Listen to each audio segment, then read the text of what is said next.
Então, gostaria de convidar os irmãos a abrirmos a palavra em Colossenses. Colossenses capítulo 1, a partir do verso 24. A palavra nos fala assim: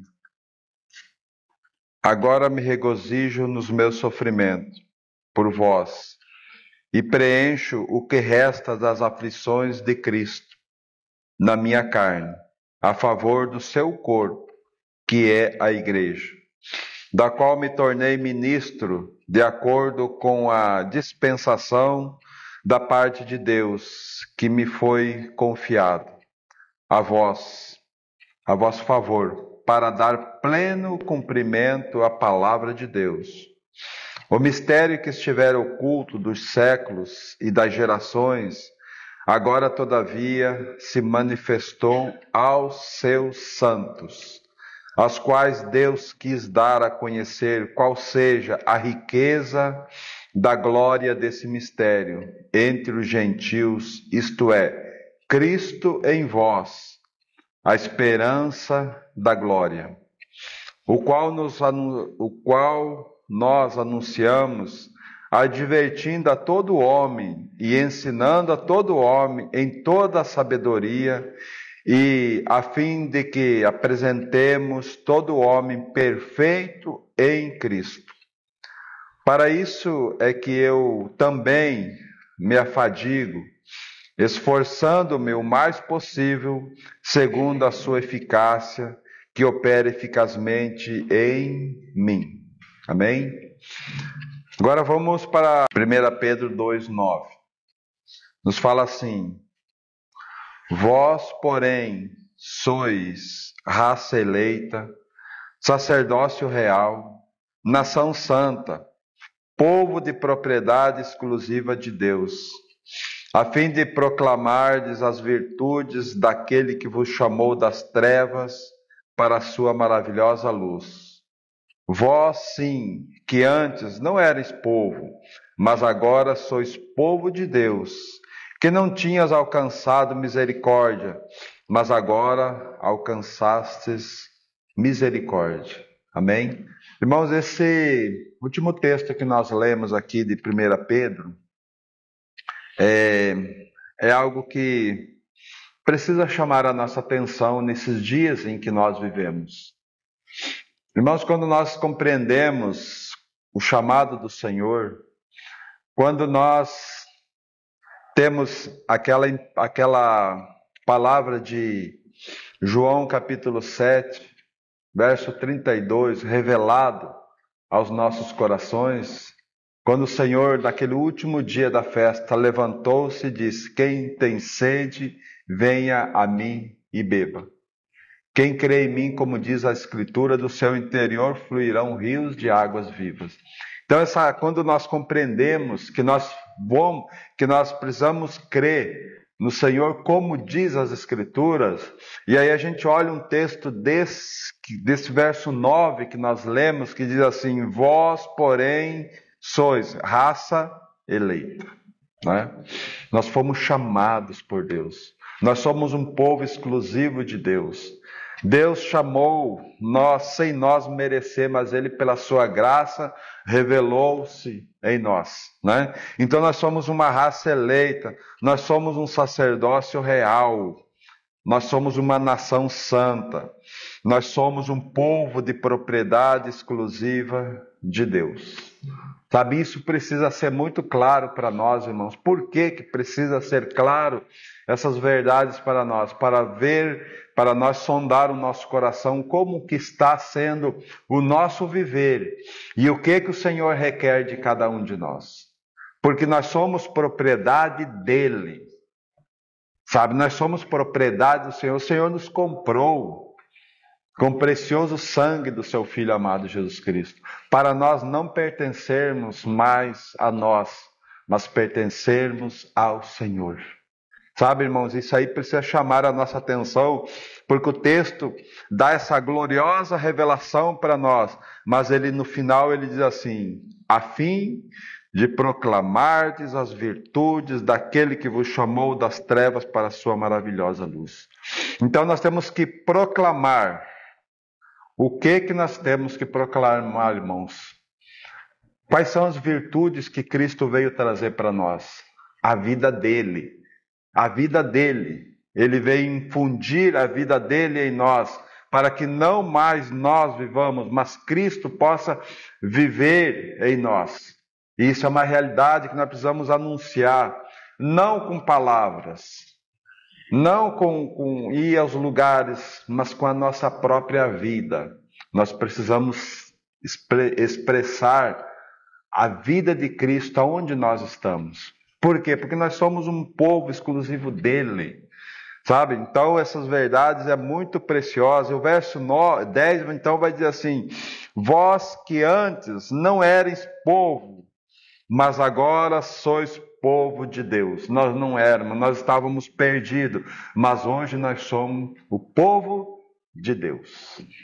Nós somos o povo de Deus. Quer você queira, quer você não, mas se você confessou Cristo como seu Salvador, naquela cruz, você foi atraído em Cristo e você morreu com Cristo, você faz parte. Não pense que você é pouca coisa, você é um filho de Deus. Agora, com essa grande revelação que nós temos, nós precisamos depender do Senhor para cumprir o propósito dele. Porque nós não éramos povo, agora nós somos povo de Deus.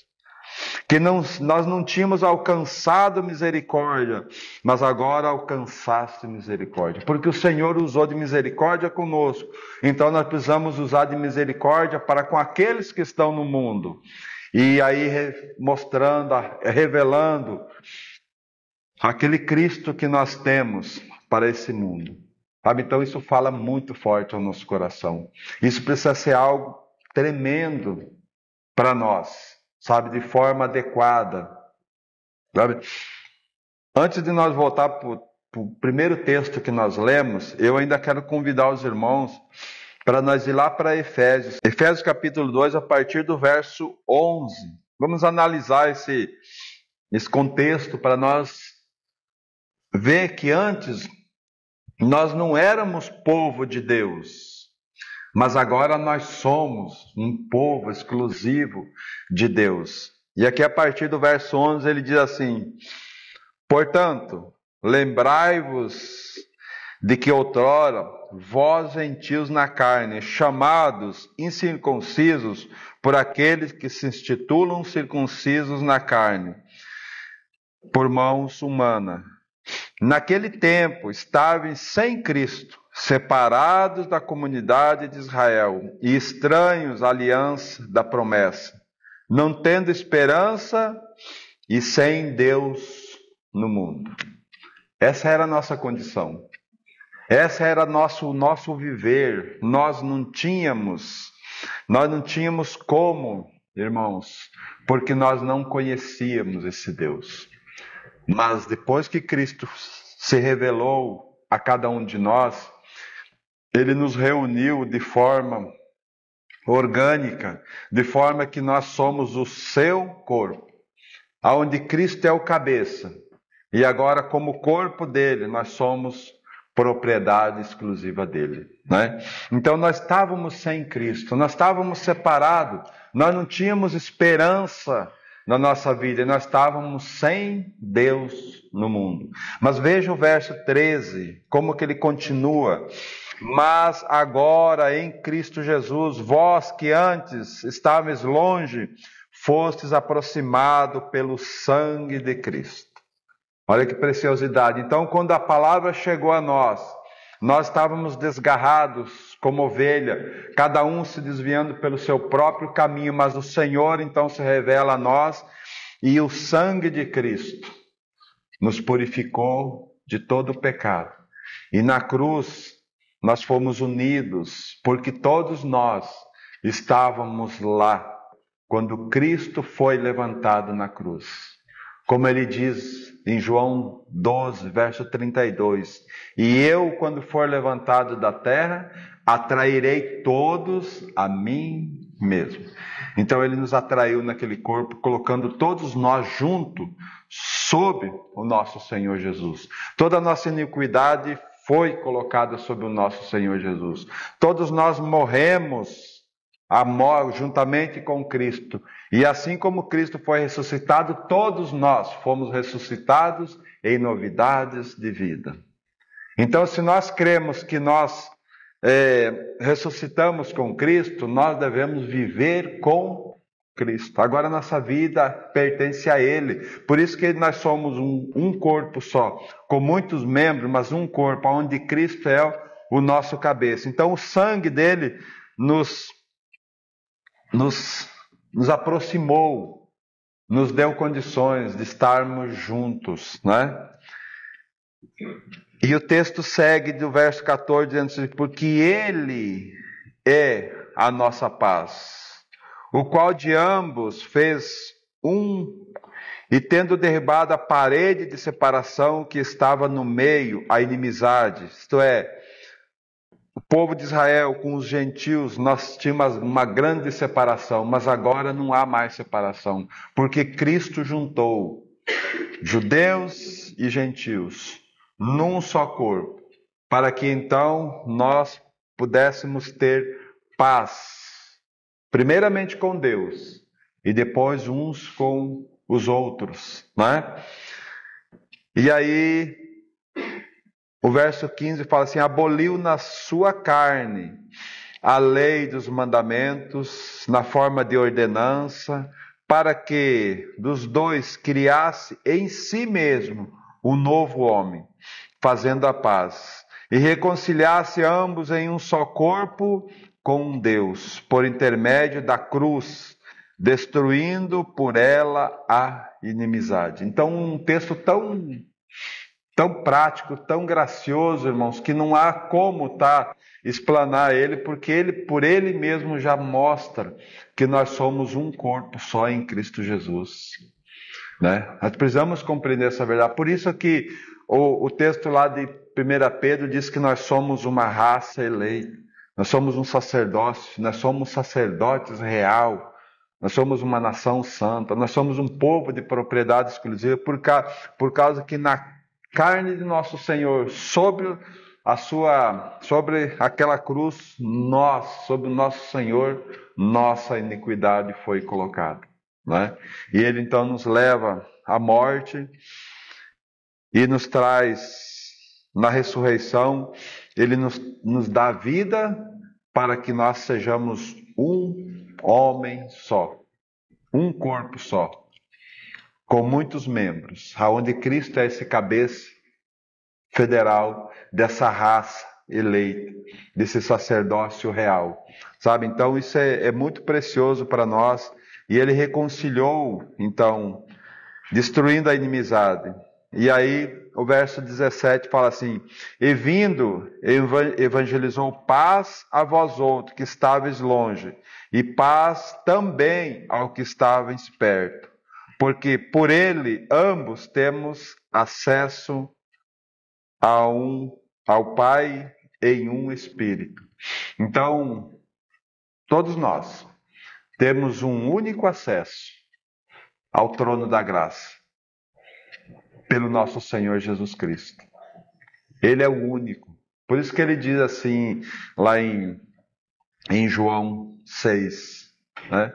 Eu sou o caminho, a verdade e a vida. Ninguém vai ao Pai a não ser por mim, sabe? Então isso é muito, muito gracioso nós poder ver essa revelação tão preciosa do nosso Senhor para nós, né? Então ele veio e evangelizou essa paz. Agora veja o verso 19. Esse aqui que eu quero chamar a atenção para nós, naquilo que nós estamos estudando hoje. Assim, já não sois estrangeiros e peregrino, mas concidadão dos santos e sois da família de Deus. Sabe? Nós somos da família de Deus. E agora vamos trazer para a nossa realidade, irmãos, família natural. Uma família normal, hoje, ela cuida, os irmãos cuidam dos irmãos. Os irmãos mais velhos cuidam dos mais novos. Os pais cuidam dos filhos, né? Então isso é natural. Ajudando um quando um está em dificuldade, o outro está também. Os outros, os mais velhos, aqueles que estão melhor, vão em auxílio daqueles que estão com mais dificuldades. E agora vamos trazer para a igreja. Então nós somos uma família só. E devemos exercer essa questão de cuidado de uns para com os outros. Isso é muito importante. Por isso, olhando esse texto, irmãos, olhando até aqui, tudo isso que o Senhor fez conosco, Ele nos fez com o objetivo de nós proclamarmos as virtudes daquele que nos chamou das trevas para a sua maravilhosa luz. E como que nós exercemos essas funções que o Senhor tem para cada um de nós, né? Então agora penso que nós podemos olhar para o primeiro texto que nós lemos lá de Colossenses. Agora nós podemos estudar um pouco esse trecho que nós lemos do capítulo 1 de Colossenses, olhando para esse verso 24.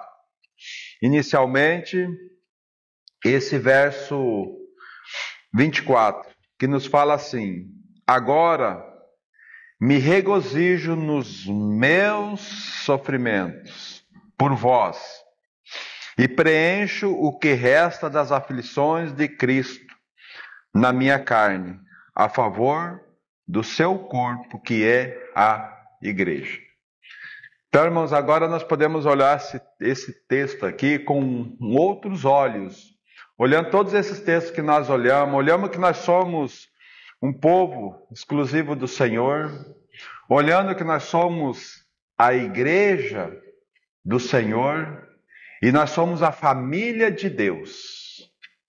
Como família, o apóstolo Paulo aqui, ele se regozijava nos sofrimentos. Por quem? Pela igreja.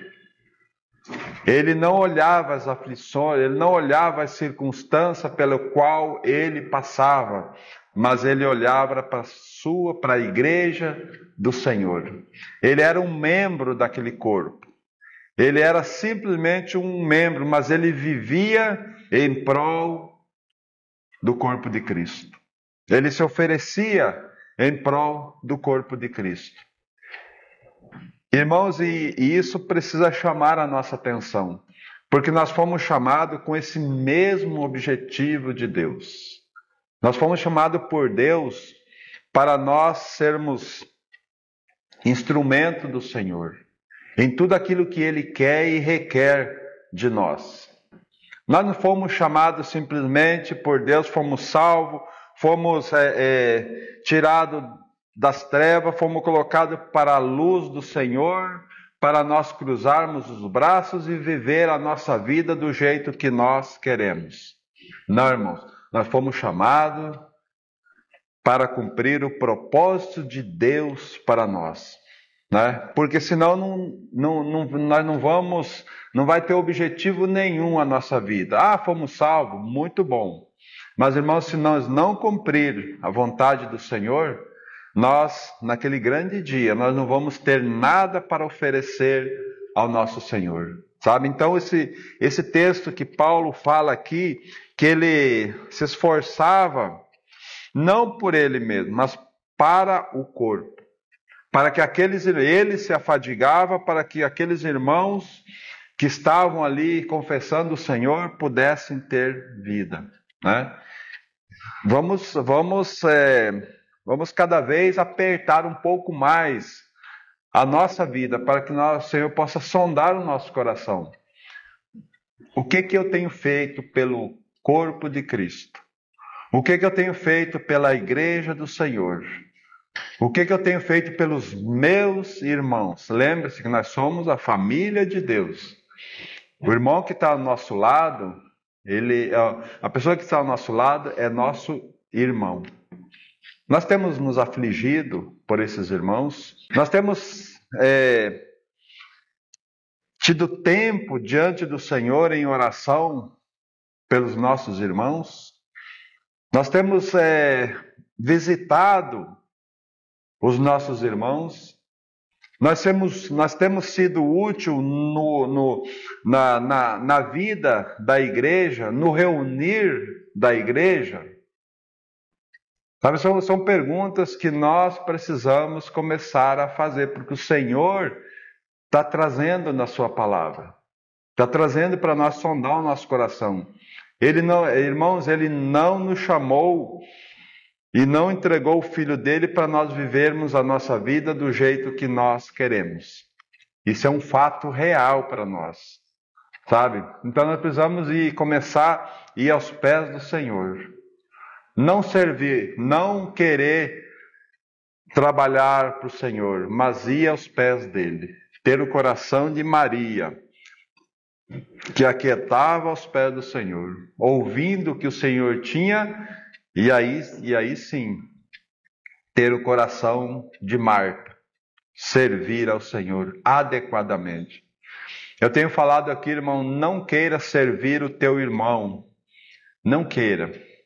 Não tem esse ímpeto de querer servir o teu irmão. Sirva ao Senhor. Sabe? Sirva ao Senhor. Porque quando você servir o Senhor vai te dar graça de você servir o teu irmão com toda alegria e com todo prazer. Não é?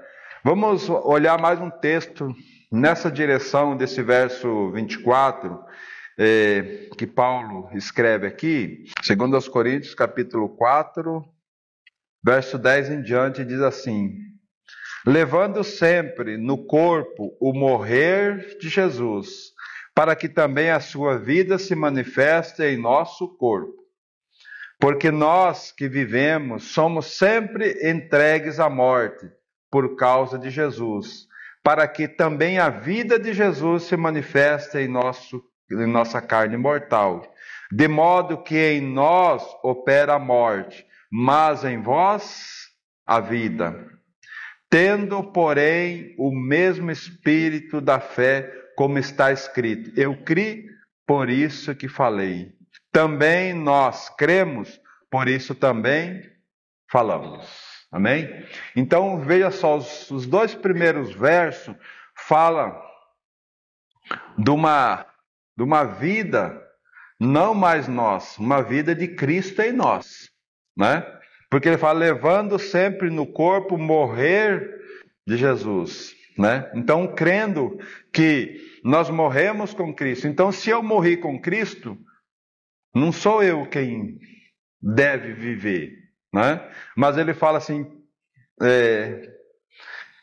para que, levando o morrer de Jesus, para que também a vida se manifeste em nosso corpo. Então a vida de Jesus se manifeste na nossa vida. E aí vai começar a fazer mudanças, que daí não vai ser mais eu vivendo, vai ser Cristo vivendo em mim. Aí aquele texto de Gálatas que nós conhecemos tanto, vai começar a fazer sentido, Gálatas 2:20, onde fala como que eu estou vivendo no presente, como que eu estou vivendo hoje. Estou crucificado com Cristo. Né? A gente cita tudo maravilhosamente isso. Estou crucificado com Cristo e vivo não mais eu, mas Cristo vive em mim. Mas será que eu me considero morto no meu corpo para que a vida de Jesus se manifeste? Ou eu cito esse texto que a vida que eu vivo na fé do Filho de Deus, somente na mente, mas na prática não existe prática nenhuma.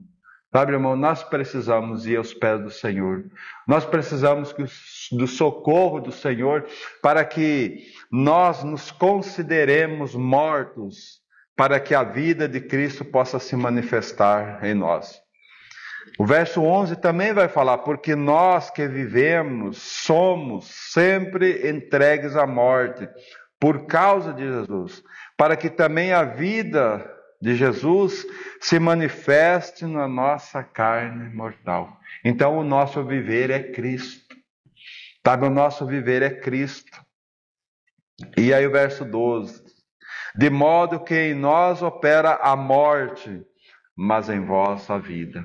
Então, quando eu dou um testemunho, quando eu estou no meio dos irmãos, ou no meio dos ímpios, no meio daqueles que não conhecem o Senhor, que eu me considero morto para Cristo, para a vida, e Cristo é a minha vida, o que que eu vou gerar naquelas vidas que estão mortas? Eu vou gerar vida neles. Por quê? Porque eu, de mim mesmo, não tenho capacidade, mas a morte, operando a morte em mim, a vida de Cristo vai se manifestar. Então, o que que vai gerar nesses testemunhos, né? Lembra que nós somos povo exclusivo de Deus, a fim de proclamar as virtudes daquele que nos chamou das trevas para a sua maravilhosa luz. Então, como que nós vamos proclamar as virtudes de Cristo, se nós não nos considerarmos como mortos em Cristo? Não vai ter vida. Nós não vamos gerar vida. Porque a vida, ela vai ser gerada a partir do momento em que nós cremos que estamos mortos. Aí a vida de Cristo vai ser manifestada naquelas, porque elas vão ver, elas não vão ouvir o Evangelho, elas vão ver o Evangelho, o verdadeiro Evangelho, né? Então isso é diferente, porque em nós opera a morte para que em vós a vida, né? Aí o verso 13, tendo porém o mesmo espírito da fé, como está escrito, eu criei, por isso é que falei. Também nós cremos, por isso também falamos. Sabe? Falamos do amor de Jesus. Porque as pessoas vendo Cristo na nossa vida, vai ser fácil de nós falar do amor de Deus. Porque elas vão vir. Irmãos, as pessoas vão tão sedentas por causa de Cristo. Elas estão sedentas, elas estão cansadas dessa vida que estão levando, assim como nós estávamos, até que raiou a luz em nós. E então nós pudemos crer. Por quê? Porque alguém se considerou morto em Cristo para que gerasse vida, para que a vida de Cristo pudesse ser manifestada a nós. Isso é uma realidade. E aí nós precisamos considerar a nossa vida, como está a minha vida diante de tudo isso que o Senhor tem falado para nós, né? Então são esses detalhes que nós precisamos, irmãos, nesses dias que nós vivemos, sondar o nosso coração e que haja mudança em nós, porque, irmãos, não basta nós conhecer, não basta nós saber, não basta nós ter um vasto conhecimento da palavra do Senhor, mas não pôr em prática a palavra do Senhor. Se nós só saber as letras, vamos ficar inativos. Nós precisamos que essa palavra transforme as nossas vidas. Nós precisamos crer que essas palavras são as palavras de Cristo para gerar vida, aonde nós estivermos. Então, esse ponto, irmãos, é muito importante para nós. Lá no Colossenses 1, 24. Agora me regozijo nos meus sofrimentos por vós, e preencho o que resta das aflições de Cristo na minha carne, a favor do seu corpo. Né?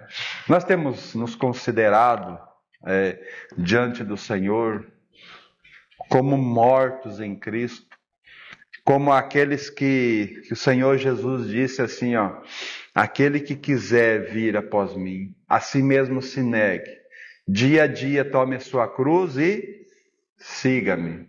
Nós temos nos considerado tomando a nossa cruz, né? Essas são as aflições de Cristo, é nós tomarmos a nossa cruz. Por quê? Porque Cristo tomou a cruz dele, e ele nos atraiu nele, e fez com que nós pudéssemos ser livres do pecado. Então nós não estamos mais debaixo da escravidão do pecado. Agora nós temos condições de tomar a nossa cruz. E a nossa cruz é os meus desejos, as minhas vontades, os meus prazeres. Eu pretendo fazer isso, eu pretendo fazer aquilo, eu pretendo fazer tantas coisas, mas Senhor, eu coloco tudo, essas vontades minhas, debaixo da Tua vontade. E eu quero ficar aqui, Senhor, fazendo a Tua vontade. Porque muitas vezes o Senhor quer fazer com que você, em vez de você ir visitar alguém, Ele quer que você esteja aos pés dEle, intercedendo por outros irmãos. E muitas vezes você quer ficar ali intercedendo por outros irmãos, mas o Senhor quer te usar numa visita. Sabe, irmão? Então, aos pés do Senhor é o melhor desejo para nós. Isso em nosso coração, irmão, não pega bem, porque nós realmente somos duros de coração. Sabe? Acordar de madrugada e se ajoelhar e ir aos pés do Senhor, isso. E nós, sabe o que acontece conosco? Muitas vezes nós acordamos de madrugada. O Espírito nos acorda de madrugada, mas nós viramos na cama de um lado para o outro, de um lado para o outro. E imaginamos, puxa, mas eu podia dormir mais um pouco. Mas irmãos, será que o Espírito não está te incomodando para você orar? Para você ir aos pés dele? Para você, sabe, essas aflições, são esse tipo de aflições que o Senhor quer trazer para nós por causa de quem? Por causa do seu corpo. Porque essa madrugada que você estaria aos pés do Senhor, o Senhor estaria te usando para fortalecer um dos membros do teu corpo que está necessitando. Um dos irmãos que estão necessitando. Essas são as aflições de Cristo. E Paulo diz assim, eu preencho na minha carne, eu preencho as aflições de Cristo em favor do corpo de Cristo. Sabe? Então isso precisa ser algo bastante real e bastante firme nos nossos corações, né? Agora nós temos o verso 26 e 27.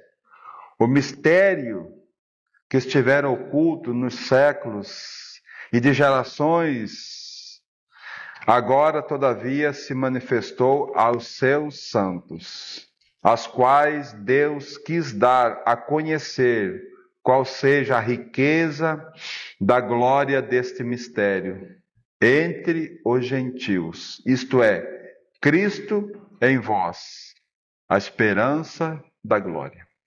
Então, só esse verso aqui, irmãos, ele chama a nossa atenção, porque o mistério que esteve oculto no coração do Senhor pelos séculos dos séculos foi revelado em Cristo Jesus.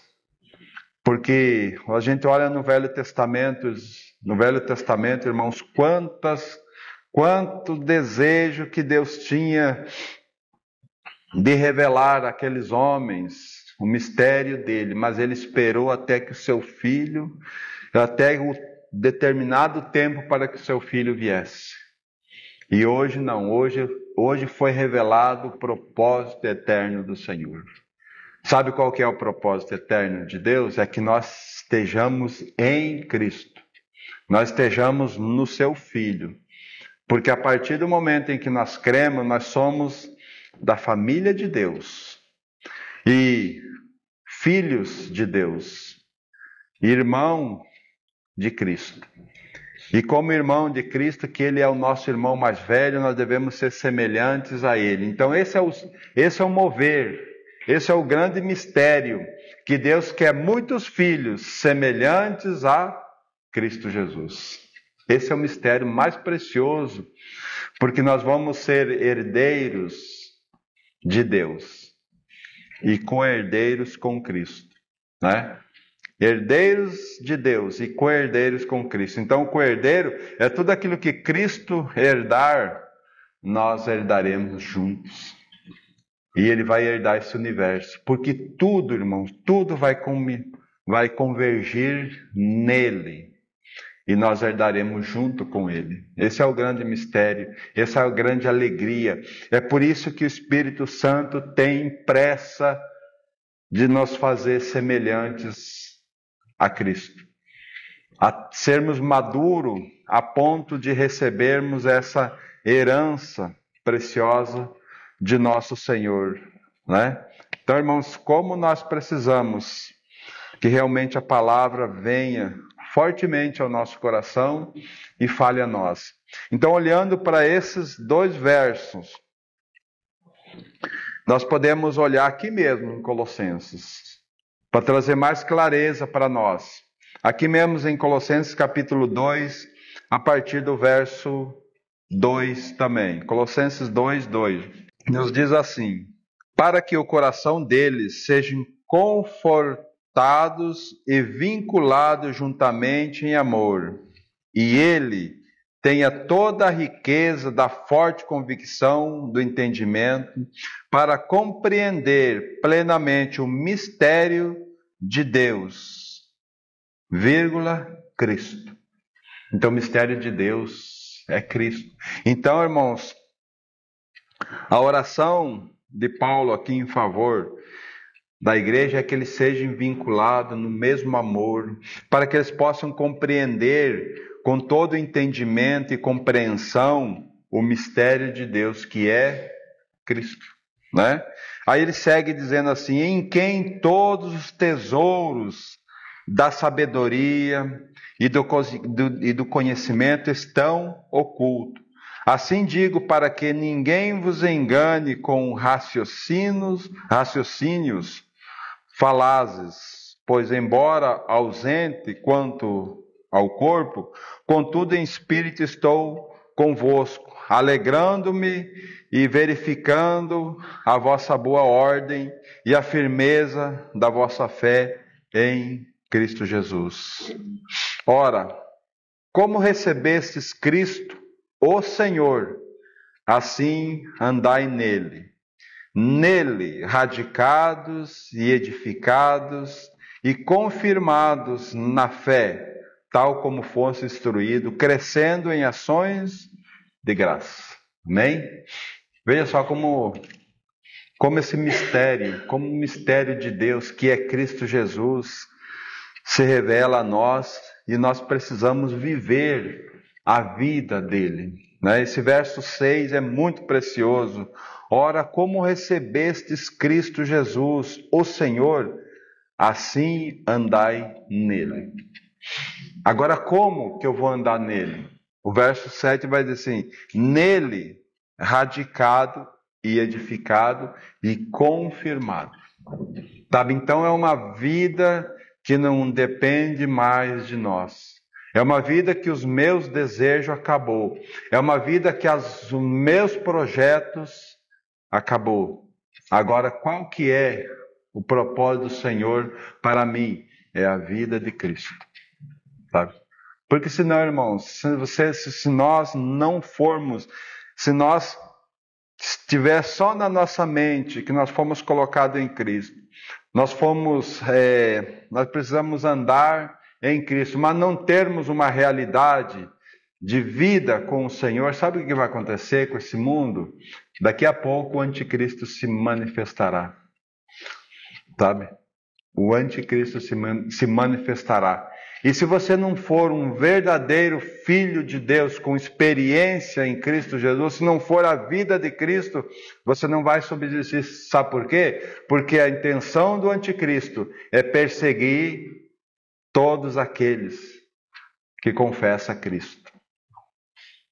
E numa situação dessa, você vai confessar Cristo? Se você realmente não tem uma experiência com Cristo, se você não anda com Cristo, você não vai. Você vai andar, você vai negar esse Senhor quando a coisa apertar. É por isso que o Senhor, até ansiosamente, o Espírito Santo tem conversado, tem falado para nós sobre a edificação de Cristo em nossas vidas. Porque quando nós temos a vida de Cristo, irmãos, nós andamos com Cristo, nós deixamos, como Colossenses 3 mesmo aqui fala, né? Se ressuscitasse com Cristo, buscai as coisas do alto, não as coisas aqui da terra. Então, quando nós andamos em Cristo, quando nós andamos ratificados e edificados em Cristo e confirmados na nossa fé, nós não olhamos mais para as circunstâncias desse mundo. Nós não olhamos mais para a nossa vida como sendo beneficiado pelas coisas desse mundo. Nós olhamos para Cristo. E nós temos plena convicção que Cristo cuidará da sua igreja. Ele cuidará da sua igreja. O anticristo, por mais que persiga a igreja do Senhor, o Senhor cuidará dela. Tá? O Senhor cuidará dela. Irmãos, olha o exemplo no Egito. Aquele povo, o Senhor, Faraó perseguindo o povo de Deus. Faraó fez de tudo para perseguir o povo de Deus. E o Senhor, então, julgando aquela nação, onde naquela nação tinha uma chuva de pedra, né? Pedras caindo, acabando com todo o Egito. Na cidade dos judeus não tinha. No Egito tinha escuridão que eles podiam apalpar. Na terra de Gósen, na cidade de Gósen, onde estavam os judeus, tinha luz. Então o Senhor cuidou, desde ali o Senhor cuidou, julgou o Egito, mas o Senhor cuidou dos seus, sabe? E o Senhor vai julgar esse mundo. O Senhor vai julgar esse mundo, e os cristãos vão estar nesse mundo. Mas o Senhor vai cuidar deles. O Senhor vai cuidar de nós. Ele vai julgar os ímpios, aqueles que não creem, e nós vamos estar inseridos no meio. Mas Ele vai cuidar de nós. Ele não vai deixar nós abandonados, não. Mas Ele vai estar juntamente conosco. Então o Senhor tem pressa, irmãos, que nós estejamos edificados em Cristo. Nós possamos nos cuidar de uns para com os outros, sabe? As necessidades que nós precisamos ter de cuidar uns dos outros. Os irmãos percebem que lá na igreja primitiva, quando o povo começou a ouvir o Evangelho, muitos tinham vindo de várias cidades, eles queriam ficar ali em Jerusalém, eles queriam estar todos juntos, e todos eles viviam junto, então houve muita necessidade. Mas sabe o que o Senhor fez? Muitos que tinham propriedades, eles vendiam as propriedades e traziam os bens ali para ser distribuído para todos. E nenhuma necessidade havia entre todos eles. Por quê? Porque a igreja se cuidava. Porque Cristo estava junto. Cristo estava cuidando, usando a sua igreja. Então, irmãos, não pense que você, quando você está sendo ajudado, é Cristo movendo um irmão ou uma irmã para vir em teu benefício. Essa é a beleza da igreja. Por isso que nós precisamos compreender, será que realmente eu estou dependente do Senhor para que eu possa auxiliar a igreja do Senhor?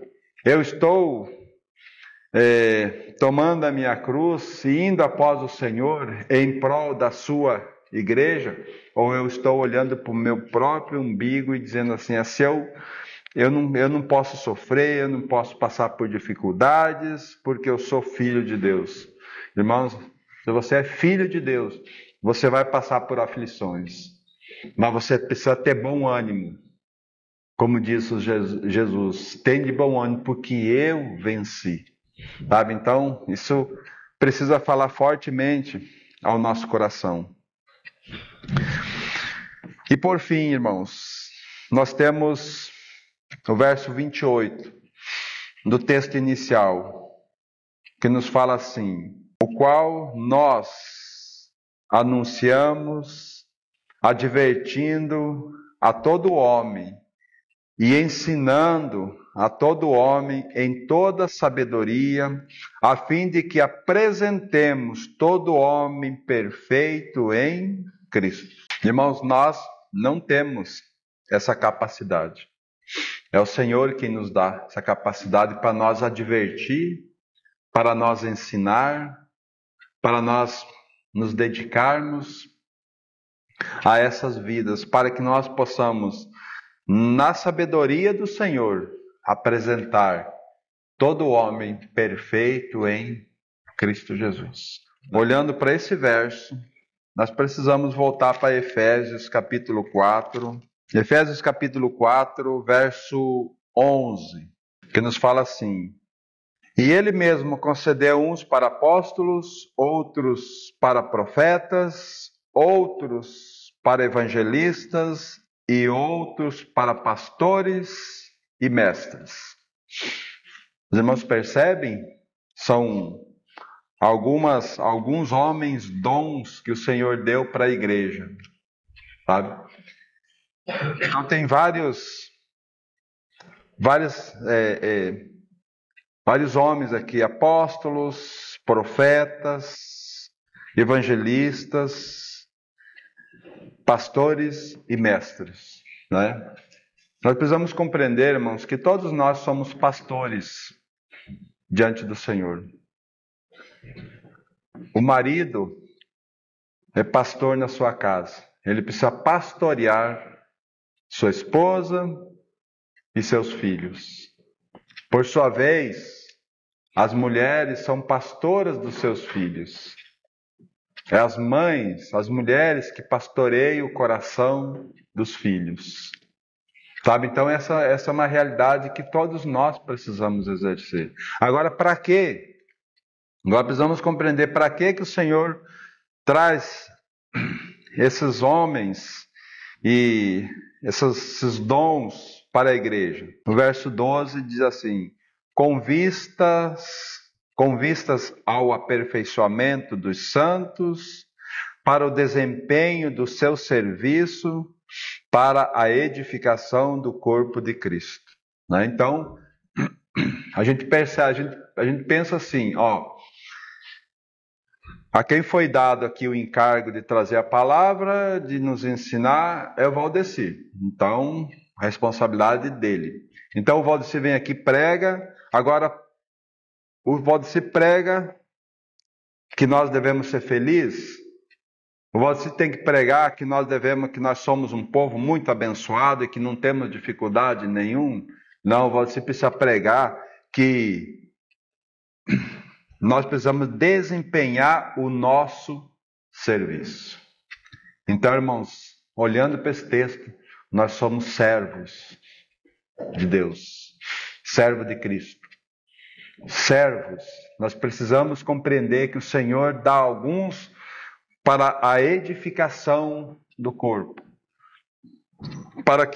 para nós desempenhar o serviço que o Senhor tem para cada um de nós. Você já compreendeu da parte do Senhor qual é o teu serviço no corpo de Cristo?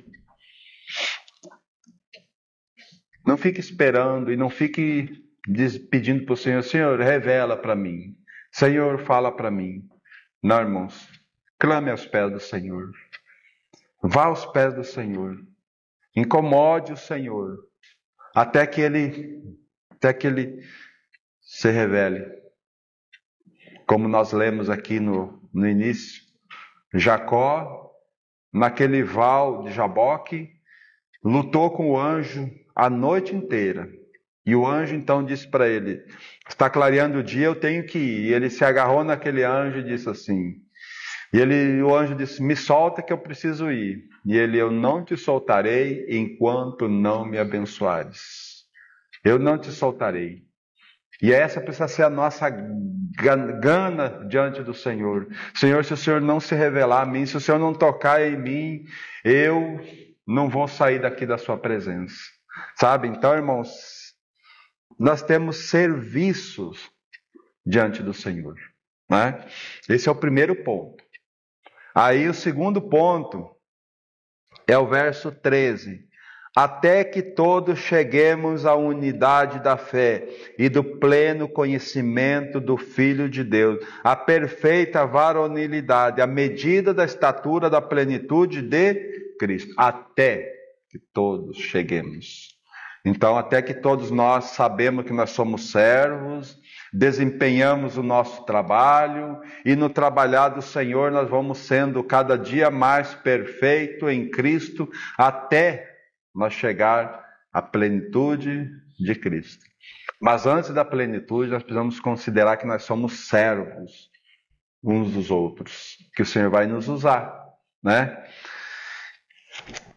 Verso 14, para que não mais sejamos como meninos, agitados de um lado para outro e levados ao redor por todo o vento de doutrina, pela artimanha dos homens, pela astúcia com que induzem ao erro, mas seguindo a verdade em amor, cresçamos em tudo naquele que é a cabeça, Cristo, de quem todo o corpo bem ajustado e consolidado pelo auxílio de toda a junta, segundo a justa cooperação de cada parte, efetua o seu próprio aumento para a edificação de si mesmo em amor, até que todos cheguemos.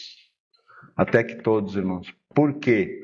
Para nós não sermos como meninos agitados de um lado, para nós não ser simplesmente religiosos que vão seguindo o curso da vida segundo a vontade do homem e segundo a opinião daquele que está aqui na frente, irmãos. A opinião daquele que está aqui da frente não pode prevalecer. Quem precisa prevalecer é a vontade do Senhor, é a mente do Senhor, é o desejo do Senhor. É por isso que todos nós precisamos conhecer, irmãos, a palavra de Deus. É por isso que todos nós precisamos viver a palavra de Deus. Porque, irmãos, nós somos falhos. Um homem aqui na frente, ele pode se ensoberbecer e pode conduzir uma assembleia ao inferno. Mas se a assembleia estiver aos pés do Senhor, ela vai dizer, não, irmão, não é aí o caminho. Lembra-se que nós somos a igreja do Senhor, comprada com o precioso sangue do Senhor. Sabe? Então nós precisamos que o Senhor nos ajude, sabe, irmãos? E realmente venha com a sua graça e misericórdia e fale conosco, sabe? Naquilo que Ele tem falado grandemente a nós.